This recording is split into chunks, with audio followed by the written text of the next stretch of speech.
ഞാനങ്ങനെ യു കെയിൽ വന്നു. യു കെയിൽ നേഴ്സായി. ഇതിനെക്കുറിച്ച് മുൻപ് ഞാനിട്ട വീഡിയോയ്ക്ക് ധാരാളം പേരാണ് കമന്റ് ചെയ്തത്. ഞാൻ എങ്ങനെയാണ് യു കെയിൽ എത്തിയത്, നഴ്സിംഗ് പഠിച്ചത്, ഇക്കാര്യങ്ങളൊക്കെയായിരുന്നു ഞാൻ ആ വീഡിയോയിൽ എക്സ്പ്ലെയിൻ ചെയ്തിരുന്നത്. എന്നാൽ അതേക്കുറിച്ച് ഡീറ്റെയിൽഡ് ആയിട്ട് ഞാൻ പറഞ്ഞിരുന്നില്ല. മുൻപ് ഒരു ലെക്ചറായിരുന്നു, അക്കൗണ്ടൻസി ലെക്ചർ ആയിരുന്നതിന് ശേഷം യു കെയിൽ എത്തുകയായിരുന്നു. നഴ്സിംഗ് പഠിച്ചതുകൊണ്ട് NHSL നേഴ്സായി ജോലി ലഭിക്കുകയും യു കെയിൽ സ്ഥിരമായിട്ട് സെറ്റിൽ ചെയ്യാനുള്ള ഓപ്ഷൻ കിട്ടി. ബ്രിട്ടീഷ് സിറ്റിസനായി മാറാനും പറ്റി. പലർക്കും അതൊരു മോട്ടിവേഷൻ ആയി എന്നറിഞ്ഞതിൽ വളരെയധികം സന്തോഷം. ധാരാളം പേര് എന്നെ കോൺടാക്ട് ചെയ്തിരുന്നു. ഒട്ടേറെ പേർ ഫോൺ വിളിച്ചും കമന്റ് ആയിട്ടും ഒക്കെ എങ്ങനെയാണ് യു കെയിൽ എത്താൻ പറ്റുക, യു കെയിൽ വരാൻ താല്പര്യമുണ്ട്, ഇപ്പോൾ ചെയ്തുകൊണ്ടിരിക്കുന്ന ജോലിയിൽ നിന്ന് മാറി യു കെയിൽ സ്ഥിരമായി സെറ്റിൽ ചെയ്യാൻ ആഗ്രഹമുണ്ട് എന്ന് പലരും പറഞ്ഞു. എനിക്ക് ഇവിടെ വരാൻ പറ്റിയെങ്കിൽ തീർച്ചയായിട്ടും നിങ്ങൾക്ക് സാധിക്കും. ഇന്ന് ലോകത്തെ ഏറ്റവും കൂടുതൽ ഡിമാൻഡുള്ള ജോലികളിലൊന്നാണ് ഹെൽത്ത് കെയർ മേഖല. അത് നഴ്സുമാരുടെ കാര്യത്തിലാണെങ്കിലും ഡോക്ടേഴ്സിന്റെയോ ഫിസിയോതെറാപ്പിസ്റ്റോ ഫാർമസ്യൂട്ടിക്കൽ ഉൾപ്പെടെയുള്ള പല മേഖലകളിലും ധാരാളം ഒഴിവുകൾ നിലനിൽക്കുന്ന ഒരു സമയമാണ്. ഡെന്റിസ്റ്റുമാർക്കും ഒട്ടേറെ ഒഴിവുകളാണ് യു കെ ഉൾപ്പെടെയുള്ള രാജ്യങ്ങൾ നൽകുന്നത്. അതിൽ ഏറ്റവും എളുപ്പം യു കെയിൽ എത്താൻ കഴിയുക എന്നുള്ളത് തീർച്ചയായിട്ടും നഴ്സിംഗ് തന്നെയാണ്. ആർക്ക് വേണമെങ്കിലും നഴ്സിംഗ് പഠിച്ചുകൊണ്ട് യു കെയിൽ വരാം. അതിന് സയൻസ് പഠിക്കണമെന്ന് യാതൊരു നിർബന്ധവുമില്ല. എന്റെ സബ്ജക്ട് കൊമേഴ്സ് ആയിരുന്നു. +2 ലെവലിൽ കൊമേഴ്സ്, പിന്നീട് BCom, അതിനുശേഷം MCom, പിന്നീട് MG university central commerce B.Ed, അതിനുശേഷം PhD.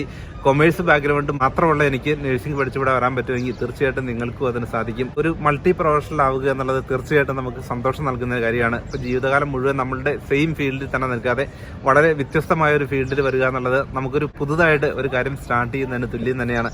അപ്പോൾ നിങ്ങൾക്ക് ഏത് ഫീൽഡിലുള്ളവർക്കാണെങ്കിലും ഇപ്പൊ ഇന്ത്യയിൽ ധാരാളം കോളേജുകളുണ്ട്, നഴ്സിംഗ് കോളേജുകളുണ്ട്. അവിടെ ജനറൽ നഴ്സിംഗ് പഠിക്കുന്നതിന് യാതൊരു ബുദ്ധിമുട്ടുമില്ല. കൊമേഴ്സ് ബാക്ക്ഗ്രൗണ്ട് ഉള്ളവരാണെങ്കിലും മറ്റ് ഏത് സബ്ജക്റ്റാണ് പഠിച്ചതെങ്കിലും തീർച്ചയായിട്ടും നിങ്ങൾക്ക് നഴ്സിംഗ് ചെയ്യാനാകും. കേരളത്തിന് പുറത്തുള്ള ധാരാളം കോളേജുകളാണ് ഇപ്പോൾ ജനറൽ നഴ്സുമാർക്ക് അഡ്മിഷൻ നൽകുന്നത്. ഇപ്പോഴും യു കെയിലോട്ട് ജനറൽ നഴ്സുമാർക്ക് വരുന്നതിന് യാതൊരു തടസ്സവുമില്ല. BSc nursing നിർബന്ധമാക്കിയിട്ടില്ല. കുറച്ച് രാജ്യങ്ങൾ മാത്രമാണ് ഇപ്പോൾ BSc നഴ്സിംഗിന് പ്രിഫറൻസ് നൽകുന്നുള്ളൂ. അത് ന്യൂസിലൻഡും ഓസ്ട്രേലിയയും ഉൾപ്പെടെയുള്ള രാജ്യങ്ങളാണ്. എന്നാൽ യു കെയിൽ ഇപ്പോഴും ജനറൽ നഴ്സുമാർക്ക് വരുന്നതിന് യാതൊരു ബുദ്ധിമുട്ടുമില്ല. ജനറൽ നഴ്സിംഗ് കഴിഞ്ഞതിന് ശേഷം ഒരു 6 മാസക്കാലത്തെങ്കിലും എക്സ്പീരിയൻസ് ഉണ്ടെങ്കിൽ OETയും CBTയും പാസ്സായി യു കെയിൽ വന്ന് OSCE അറ്റൻഡ് ചെയ്തുകൊണ്ട് ഈസി ആയിട്ട് നഴ്സുമാരാകാൻ പറ്റുന്ന ആ ഒരു സാധ്യത തന്നെയാണ് ഇപ്പോഴും നിലനിൽക്കുന്നത്. അതുകൊണ്ട് തന്നെ നഴ്സിംഗ് പഠിക്കാൻ ആഗ്രഹമുള്ളവരാണെങ്കിൽ 3-3.5 വർഷം കൊണ്ട് തന്നെ നഴ്സിംഗ് കംപ്ലീറ്റ് ചെയ്യാനാകും. അതിനുശേഷം എളുപ്പത്തിൽ യു കെയിലോട്ട് വരികയും ചെയ്യാം. മറ്റ് പല ഫീൽഡിലും യു കെയിൽ വരണമെങ്കിൽ അത് വലിയ എക്സ്പെൻസീവ് ആയിട്ടുള്ള കാര്യമാണ്. പ്രത്യേകിച്ചും കെയർ അസിസ്റ്റന്റുമാരുടെയൊക്കെ കാര്യത്തിലാണെങ്കിൽ യു കെയിൽ വരണമെങ്കിൽ ലക്ഷക്കണക്കിന് രൂപയാണ് പലപ്പോഴും ഏജൻസികളൊക്കെ ആവശ്യപ്പെടുക. എന്നാൽ നഴ്സുമാരുടെ കാര്യത്തിൽ യാതൊരു ക്യാഷും മുടക്കാതെ തന്നെ ഫ്രീ ആയിട്ട് യു കെയിൽ വരാൻ പറ്റുന്ന ഓപ്ഷൻ ഉണ്ട്. ഇപ്പോൾ തൽക്കാലം യു കെയിലോട്ടുള്ള റിക്രൂട്ട്മെന്റുകളൊക്കെ കുറഞ്ഞിരിക്കുന്നു. എങ്കിലും ചുരുക്കം വർക്ക് പ്ലേസുകളൊക്കെ ഇപ്പോഴും ഫ്രീ ആയി റിക്രൂട്ട് ചെയ്യുന്ന ആ ഒരു സാഹചര്യം നിലനിൽക്കുന്നു. എല്ലാ സമയത്തും ഏറ്റവും അധികം ഡിമാൻഡുള്ള ഒരു പ്രൊഫഷനാണ് നഴ്സിംഗ്.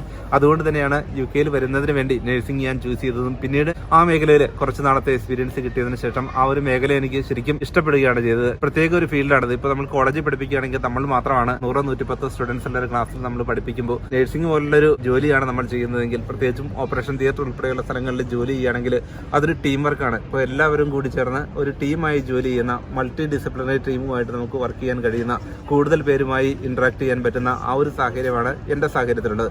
ഇനി വാർഡ് ഏരിയകളിലൊക്കെ ജോലി ചെയ്യുന്നവരാണെങ്കിൽ അവിടെയും പല ടീമുകളായി, കമ്മ്യൂണിറ്റി ടീമുകളായി, ഡോക്ടേഴ്സായി, ഫിസിയോതെറാപ്പിസ്റ്റായി, മറ്റ് വ്യത്യസ്ത ടീമുകളുമായിട്ട് നമുക്ക് കൂടിച്ചേർന്ന് വർക്ക് ചെയ്യാൻ പറ്റുന്ന ആ ഒരു അവസരം കൂടിയാണ് നമുക്ക് ലഭിക്കുക. തീർച്ചയായിട്ടും ഹാപ്പി ആയിട്ട് ജോലി ചെയ്യാൻ പറ്റുന്ന ഒരു മേഖലയാണ്. നിങ്ങൾക്ക് മാസ്റ്റേഴ്സോ PhDയോ മറ്റെന്ത് ക്വാളിഫിക്കേഷൻ ഉണ്ടെങ്കിലും നമുക്കൊരു ഡെവലപ്ഡ് കൺട്രിയിൽ വന്ന് സെറ്റിൽ ചെയ്യാന്നുള്ളത് തീർച്ചയായിട്ടും ഹാപ്പിനെസ് നൽകുന്ന ഒരു കാര്യമാണ്. ആ ഒരു രീതിയിൽ ധാരാളം പേരാണ് ഇപ്പോൾ മിഡിൽ ഈസ്റ്റ് ഉൾപ്പെടെയുള്ള രാജ്യങ്ങളിൽ നിന്ന് യു കെയിലോട്ട് വന്നുകൊണ്ടിരിക്കുന്നതും സ്ഥിരമായി സെറ്റിൽ ചെയ്യാൻ ആഗ്രഹിക്കുന്നതും.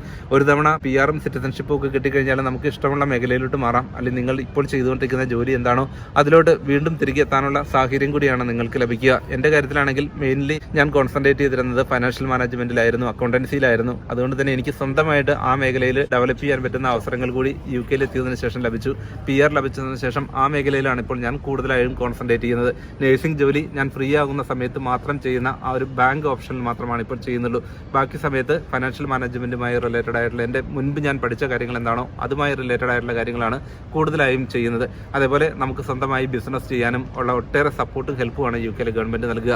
അതുമാത്രമല്ല, ഒരു തവണ നമുക്ക് ബ്രിട്ടീഷ് പാസ്പോർട്ട് ലഭിക്കുകയാണെങ്കിൽ ലോകത്തിലെ ഒട്ടുമിക്ക രാജ്യങ്ങളിലും യാത്ര ചെയ്യാൻ പറ്റുന്ന ആ ഒരു അവസരം കൂടിയാണ് ലഭിക്കുക. ഈ ഒരു വർഷത്തിനുള്ളിൽ തന്നെ 6 രാജ്യങ്ങൾ വിസിറ്റ് ചെയ്യാനായിട്ട് എനിക്ക് പറ്റി. ചുറ്റുവട്ടത്തുള്ള രാജ്യങ്ങളൊക്കെ നമുക്ക് വിസിറ്റ് ചെയ്യുന്നതിനുള്ള അവസരം കൂടിയാണ് യു കെയിലുള്ളവർക്ക് ലഭിക്കുക. വളരെ ഈസി ആയിട്ട് നമുക്ക് ഇവിടെ സെറ്റിൽ ചെയ്യാൻ പറ്റുന്ന വലിയ സാധ്യതകൾ തന്നെയാണ് ഈ നഴ്സിംഗ് പോലുള്ള കോഴ്സുകൾ നമുക്ക് ലഭിക്കുക. ഞാൻ ലെക്ചറായിരുന്ന സമയത്താണ് ജനറൽ നഴ്സിംഗ് പഠിച്ചത്. അതിനുശേഷം BSc നഴ്സിംഗ് ലണ്ടൻ മിഡിൽസെക്സ് യൂണിവേഴ്സിറ്റിയിൽ ചെയ്തു. യു കെയിൽ എത്തുന്നവർക്ക് ജനറൽ നഴ്സുമാരാണെങ്കിലും പിന്നീട് BSc നഴ്സിംഗ് പഠിക്കാനുള്ള സാധ്യതകളുണ്ട്. ഇപ്പൊ നമ്മുടെ നാട്ടിലാണെങ്കിൽ നഴ്സിംഗ് കഴിഞ്ഞാൽ പോസ്റ്റ് BSc എന്ന രീതിയുണ്ട്. എന്നാൽ യു കെയിൽ അത്തരമൊരു സാഹചര്യമില്ല. BSc നഴ്സിംഗ് തന്നെ നമുക്ക് ചെയ്യണം. കുറച്ച് മോഡ്യൂൾസിന് ഇളവുകളുണ്ട്. അതനുസരിച്ച് BSc നഴ്സിംഗ് ചെയ്യാൻ പറ്റും. ഞാൻ ബാംഗ്ലൂർ ലെക്ചറായിട്ടാണ് ജോലി ചെയ്തിട്ടുള്ളൂ. അതുകൊണ്ട് തന്നെ ഇവിടെ വന്നതിന് ശേഷം നാട്ടിലെ ഇപ്പൊ കേരളത്തിലൊക്കെ നഴ്സിംഗ് മേഖലയിൽ എങ്ങനെയാണ് എന്നതിനെക്കുറിച്ച് എനിക്ക് കൃത്യമായ ഒരു ഐഡിയ ഇല്ല. ഇപ്പോൾ ഇന്ത്യയിലെ നഴ്സിംഗ് മേഖലയെക്കുറിച്ച് പലരും പറയാറുള്ളത് അവിടെ ഡോക്ടേഴ്സും നഴ്സസും തമ്മിൽ വലിയൊരു അന്തരമുണ്ട്. സാലറിയുടെ കാര്യത്തിൽ മാത്രമല്ല, റെസ്പെക്ട് ലെവലിൽ എല്ലാം അത്തരം ഒരു അന്തരം യു കെയിൽ എങ്ങുമില്ല. എല്ലാവരും ഒരേപോലെയാണ് ഇവിടെ കാണുക.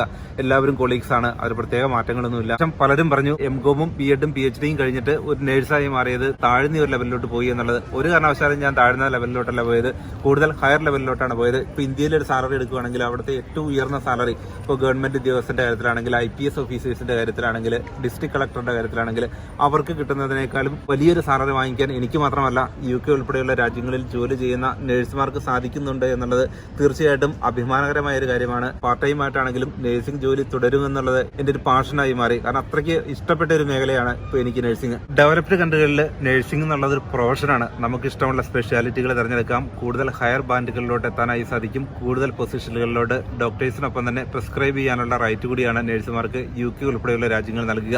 അതുകൊണ്ട് തന്നെ സ്പെഷ്യലിസ്റ്റ് നഴ്സുമാർക്ക് ഡോക്ടേഴ്സിനൊപ്പം തന്നെയാണ് അവർ ചെയ്യുന്ന ജോലിയും അവരുടെ സാലറിയും ആ ലെവലിൽ തന്നെയാണ്. അത്തരം ഒരു വ്യത്യാസമാണ് നമുക്ക് ഇവിടെ വരുമ്പോൾ കാണാനായി സാധിക്കുക. നാട്ടിലെ ഒരു കാര്യമാണെങ്കിൽ നമ്മളവിടെ പൊസിഷനാണ് പലർക്കും പ്രാധാന്യം. UK നേരെ മറിച്ചാണ്. ഓരോ വ്യക്തിയും അവരുടെ പ്രൊഫഷനിൽ കോൺസെൻട്രേറ്റ് ചെയ്ത് അവരുടെ കരിയർ ഡെവലപ്മെന്റിന് വേണ്ടി കൂടുതലായി പ്രവർത്തിക്കുന്നു. ധാരാളം മേഖലകളിലാണ് സ്പെഷ്യലൈസ് ചെയ്യാനായിട്ട് സാധിക്കുക. യൂണിവേഴ്സിറ്റികളിൽ പഠിപ്പിക്കാൻ താല്പര്യമുള്ളവർക്ക് ആ മേഖലകളിൽ പോകാം. പേഷ്യന്റുമായി റിലേറ്റഡ് അല്ലാത്ത നിരവധി ജോലികളും നഴ്സുമാർ ചെയ്യുന്നുണ്ട്. ബെഡ് സൈഡ് കെയർ ഇഷ്ടമല്ലാത്തവരാണ്, പേഷ്യന്റിന്റെ ഡയറക്റ്റ് നോക്കാൻ ഇഷ്ടമല്ലാത്ത നഴ്സുമാരാണെങ്കിൽ അവർക്ക് നഴ്സിംഗിന്റെ തന്നെ മറ്റ് മേഖലകളിലോട്ട് പോകാനുള്ള സാധ്യതയും NHS ഉൾപ്പെടെയുള്ള ഹെൽത്ത് കെയർ മേഖല UK നൽകുന്നു. Quality check, infection control, auditing, അങ്ങനെ നിരവധി മേഖലകളാണ് നഴ്സിംഗ് സ്പെഷ്യാലിറ്റിയുടെ ഭാഗമായുള്ളത്. ഡയറക്റ്റ് പേഷ്യന്റ് കെയർ അല്ലാത്ത മേഖലകളിൽ നഴ്സിംഗ് നമ്മുടെ നാടുമായി ഒരിക്കലും കമ്പയർ ചെയ്യാൻ പറ്റാത്ത അത്ര ഹൈലി വാല്യൂബിൾ ആയിട്ടുള്ള ഒരു കോഴ്സാണ് വികസിത രാജ്യങ്ങളിൽ. നഴ്സുമാരെ പില്ലേഴ്സ് ഓഫ് ദ സൊസൈറ്റി ആയിട്ടാണ് UK കാണുക. ബാൻഡ് 6 ലെവലിലുള്ള ഒരു നഴ്സിന് അറ്റസ്റ്റ് ചെയ്യാനുള്ള റൈറ്റ് ഉണ്ട്. നമ്മുടെ നാട്ടിലെ ഗസറ്റഡ് ഓഫീസേഴ്സിനെ പോലെ തന്നെ ഇന്ത്യൻ രൂപയിൽ 1 കോടി രൂപയിലധികം ആനുവൽ സാലറി വാങ്ങുന്ന ധാരാളം നഴ്സുമാരുള്ള രാജ്യമാണ് UK.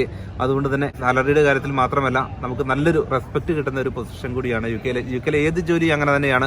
എത്ര ചെറിയ ജോലിയെന്നോ വലിയ ജോലിയെന്നോ ഇല്ല. അതുകൊണ്ടാണ് ഇപ്പോൾ UK ഇവിടുത്തെ നേറ്റീവ് ആയിട്ടുള്ള ഇംഗ്ലീഷുകാർ എല്ലാ മേഖലകളിലും നമുക്ക് അവരെ കാണാനാകും. ഇപ്പൊ നഴ്സുമാരുടെ കാര്യത്തിലാണെങ്കിലും മെജോറിറ്റി നഴ്സുമാരും ഇവിടെ ഉള്ളവർ തന്നെയാണ്. വളരെ ഹാർഡ് വർക്കിംഗ് ആയിട്ടുള്ളവരാണ് UK നഴ്സുമാരും. ഇപ്പൊ നമ്മളെ പോലെ തന്നെ നമ്മുടെ നാട്ടിലെ പോലെ വലിയ ജോലി ചെറിയ ജോലി അങ്ങനെ തിരിക്കുന്ന രീതി എങ്ങുമില്ല. എല്ലാവരെയും ഒരേപോലെ കാണുന്നതാണ്. ഇപ്പൊ ഈ ഇടയ്ക്ക് ഞാൻ കണ്ട റിപ്പോർട്ടുകളിലൊക്കെ പലപ്പോഴും മനസ്സിലാക്കാൻ കഴിഞ്ഞത്, ഇപ്പോൾ പല സിനിമാ സൈറ്റുകളിലൊക്കെ ആണെങ്കിൽ പലർക്കും വ്യത്യസ്ത രീതിയിലുള്ള ഫുഡ് കൊടുക്കുക, താഴ്ന്ന ലെവലിൽ ജോലി ചെയ്യുന്നവർക്ക് വേറൊരു തരത്തിലുള്ള കുറഞ്ഞ ടൈപ്പ് ഫുഡ്, ആ രീതിയിൽ അവരെ തരംതിരിച്ച് കാണുന്ന ആ ഒരു ഹൈ പൊസിഷനുള്ളവർ, ലോ പൊസിഷനുള്ളവർ, ആ രീതിയിലൊക്കെ തരംതിരിച്ച് കാണിക്കുന്ന ആ ഒരു ഡിസ്ക്രിമിനേറ്ററി സിസ്റ്റമാണ് നമ്മുടെ കേരളത്തിലൊക്കെ ഇപ്പോഴും നിലനിൽക്കുന്നത്.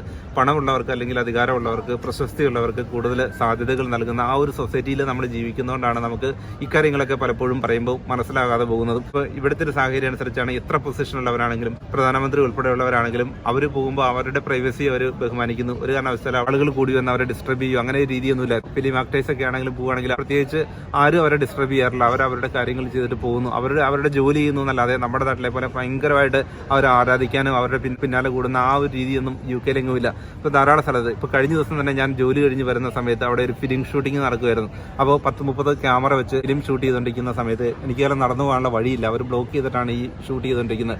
ഞാൻ അവിടെ വരുന്നത് കണ്ടപ്പോൾ പെട്ടെന്ന് തന്നെ അവർ ആ ഷൂട്ടിംഗ് നിർത്തി വെച്ചിട്ട് എനിക്ക് വഴി നിന്ന് ഞാൻ അതിൽ കടന്നു പോയതിന് ശേഷമാണ് അവർ ഷൂട്ടിംഗ് പിന്നെ കണ്ടിന്യൂ ചെയ്ത്. അപ്പോൾ നമ്മുടെ നാട്ടിലാണെങ്കിൽ അത് എന്ത് ഡിഫറൻ്റ് ആയിട്ടായിരിക്കും ആ ഒരു അറ്റ്മോസ്ഫിയർ മെയിൻറ്റെയിൻ ചെയ്യാമെന്ന് എനിക്ക് മനസ്സിലായി.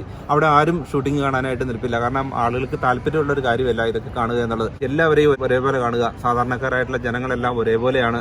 അതിനേക്കാൾ മുകളിലല്ല എത്ര പൊസിഷൻ ഉള്ളവരാണെങ്കിലും. കേരളത്തിന്റെ വികസനത്തിന് പ്രധാന പങ്ക് വഹിച്ച മേഖല നഴ്സിംഗ് തന്നെയാണ്. മിഡിൽ ഈസ്റ്റ് രാജ്യങ്ങളിലൊക്കെ ജോലി ചെയ്യുന്നവരാണെങ്കിൽ ആ ക്യാഷ് മുഴുവൻ കേരളത്തിലോട്ട് അയക്കുകയാണ് ചെയ്യുക. മറ്റു രാജ്യങ്ങളിലൊക്കെ സിറ്റിസൺഷിപ്പ് ഒന്നും കിട്ടാത്ത രാജ്യങ്ങളാണെങ്കിൽ UK ഉൾപ്പെടെയുള്ള ഇംഗ്ലീഷ് രാജ്യങ്ങളിൽ വരുന്നവരെ സംബന്ധിച്ചിടത്തോളം അവർ അവിടെ സെറ്റിൽ ചെയ്യുകയും കുറച്ച് ക്യാഷാണ് അയക്കുന്നുള്ളൂവെങ്കിൽ മറ്റു രാജ്യങ്ങളിൽ ഇപ്പോൾ ഗൾഫ് കൺട്രികളിലൊക്കെ ഉള്ളവരാണെങ്കിൽ തീർച്ചയായിട്ടും അവരുടെ ക്യാഷ് മുഴുവൻ കേരളത്തിലോട്ടാണ് അയക്കുന്നത്. നഴ്സുമാരെ ജോലി ചെയ്ത ആ ഒരു ക്യാഷ് തന്നെയാണ് കേരളത്തിന്റെ വികസനത്തിൽ നിർണായക പങ്ക് വഹിച്ചതും. ഇപ്പോൾ കേരളത്തിലുണ്ടാകുന്ന സാമ്പത്തിക പ്രതിസന്ധിക്ക് പ്രധാന കാരണമാകുന്നതും നഴ്സുമാർ യൂറോപ്പിലോട്ട് കുടിയേറുന്നതാണ് എന്ന് നമുക്ക് മനസ്സിലാക്കാനായി സാധിക്കും. മുൻപ് ഗൾഫ് മേഖലയായിരുന്നു നഴ്സുമാർ കൂടുതൽ ചൂസ് ചെയ്തിരുന്നെങ്കിൽ അവർ യൂറോപ്യൻ രാജ്യങ്ങളിലോട്ട് മൂവ് ചെയ്യാൻ ആരംഭിച്ചു. കേരളം ഉൾപ്പെടെയുള്ള സ്ഥലങ്ങളിൽ സ്ഥലവും വീടും എല്ലാം വിറ്റ് അവർ ആ ക്യാഷ് UK ഉൾപ്പെടെയുള്ള സ്ഥലങ്ങളിൽ ഇൻവെസ്റ്റ് ചെയ്യുകയും ഇവിടെ വീട് വാങ്ങാനും തയ്യാറായി.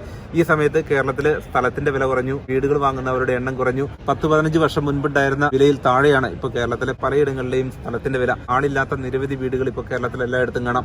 അതിന് ഏറ്റവും പ്രധാന കാരണവും ഈ ഒരു മൈഗ്രേഷനാണ്. സ്ഥിരമായി സെറ്റിൽ ചെയ്യാനായി ഇവർ തയ്യാറായതാണ്. ഇപ്പൊ നമുക്ക് നല്ല പൊസിഷൻ കേരളത്തിലുണ്ടെങ്കിൽ തീർച്ചയായിട്ടും നമ്മളെല്ലാവരും കേരളത്തിൽ ജോലി ചെയ്യാൻ തയ്യാറാകുമെന്നുള്ളതിൽ സംശയമില്ല. ഇപ്പൊ ഇവിടെ വരുന്ന സ്റ്റുഡൻസ് ഉൾപ്പെടെയുള്ളവർ തിരികെ പോകാനായി പഠിക്കുന്നു, ഇവിടെ തന്നെ സ്ഥിരമായി നിൽക്കാൻ ആഗ്രഹിക്കുന്നു. +2 കഴിഞ്ഞാൽ എത്രയും വേഗം തന്നെ UK-ലോ ഓസ്ട്രേലിയയിലോ അമേരിക്കയിലോ കാനഡയിലോ പോയി സെറ്റിൽ ചെയ്യാൻ വേണ്ടി യങ് ജനറേഷൻ തയ്യാറെടുക്കുന്നു. അതിന് ഏറ്റവും പ്രധാന കാരണം ഈ ഒരു അറ്റ്മോസ്ഫിയർ തന്നെയാണ്. നമുക്ക് ഈ ലഭിക്കുന്ന സന്തോഷവും ഈ ഗവൺമെന്റിന്റെ സപ്പോർട്ടും യാതൊരു സ്ട്രെസ്സും ഇല്ലാതെ ജീവിക്കാൻ കഴിയുന്ന ആ ഒരു അറ്റ്മോസ്ഫിയർ തന്നെയാണ്. അപ്പോൾ നിങ്ങൾക്ക് എന്തെങ്കിലും സംശയങ്ങളുണ്ടെങ്കിൽ താഴെ കമന്റ് ചെയ്യുക. മറ്റൊരു പുതിയ വീഡിയോയുമായി വീണ്ടും കാണാം.